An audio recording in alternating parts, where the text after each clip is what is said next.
Hi, I'm Dylan, and today I'm going to be doing a short video on firstly explaining why you should use a virtual environment in your project and showing you how to do it. So I'm going to be doing this with WSL in Debian. You can also do it in Ubuntu or any other operating system that you want. I have never used Windows for Python development, so I don't know how to do it there, but I'm sure you can probably do something similar. So let's get started. Firstly, why you would want to have a virtual environment for your Python project is you want to keep your dependencies separate from the system dependencies. Now, I have previously committed the the crime of not making a virtual environment and accidentally destroying a complete Debian installation because of mixing pip for installing dependencies and apt. So yeah, you don't want to go there. Trust me, just go ahead and use a virtual environment and it'll be all fine and dandy for you. So it's really easy to do. All you have to do is, firstly, if you don't know if you have the Python 3 venv module installed, what you're going to want to do is sudo apt install Python 3 and Python 3 -venv. Of course, here we already have it installed, so it's not going to do anything. And then once you've done that, you can go ahead and do Python 3 -m venv, which is going to choose the venv module, and then you're going to put venv, which is going to be the venv directory within your project. So if you want to make it hidden, you can also do .venv to make it a hidden directory in Linux. But in this case, I'm going to use a normal venv directory. So we're going to create it. It's going to take just a little bit. And once it is created, you're going to see here venv. You're going to have a bin, a lib64, include. And this is essentially going to be your virtual environment. So whenever you want to activate the virtual environment, this is very important. Never forget to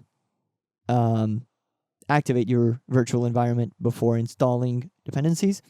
You're going to want to do dot or source venv/bin/activate, and that is going to activate your virtual environment. As you can see, it shows up here in our shell. Once you've done that, you can do, for example, pip install, let's say Poetry. Poetry is a package manager for your project. You can use either pip or Poetry. Generally, if it's a small project, just use pip. It doesn't make sense to use Poetry. If it's going to be a big project, you're probably going to want to use Poetry. You can also, of course, install other stuff like, let's say, PyTest. Install PyTest, and it's going to install it all right here in your lib site packages. You're going to have all the packages installed right here. So I hope that has been useful and that you can start, coding your own stuff and having fun with Python, because it's super awesome language. I love it.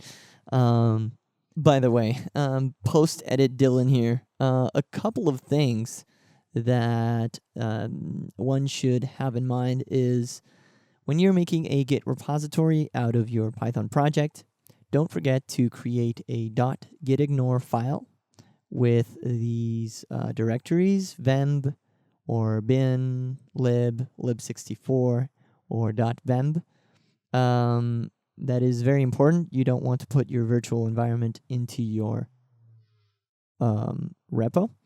And also,